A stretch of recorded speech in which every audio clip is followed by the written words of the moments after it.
വിനിമോളുടെ ഭർത്താവ് ആക്സിഡന്റിൽ മരിച്ചു. ഒരു ഐസ്ക്രീം എടുക്ക്.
മാത്യൂസ് എന്ത് തീരുമാനിച്ചു?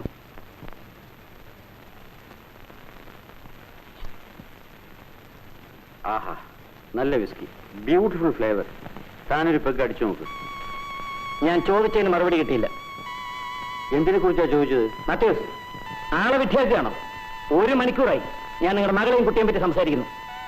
എന്നിട്ടൊന്നും അറിയാൻ വയ്യാത്തതുപോലെ എന്തിനെ പറ്റിയാ സംസാരിക്കുന്നത്? ഓഹോ, ഇതാണ്.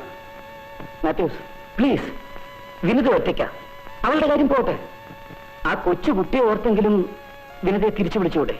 കണ്ടവന്റെ കൂടെ ഇറങ്ങിപ്പോയപ്പോ അവൾക്ക് എന്നെ വേണ്ടായിരുന്നു. ഇപ്പൊ എനിക്കും അവളെ വേണ്ട.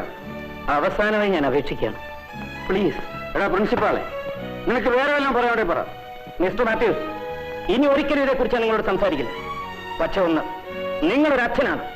ഒരച്ഛന് ഇത്രത്തോളം ക്രൂരനാകാൻ പാടില്ല. ഇന്നല്ലെങ്കിൽ നാളെ ഇതേക്കുറിച്ച് ഓർത്ത് നിങ്ങൾ ദുഃഖിക്കേണ്ടി വരും.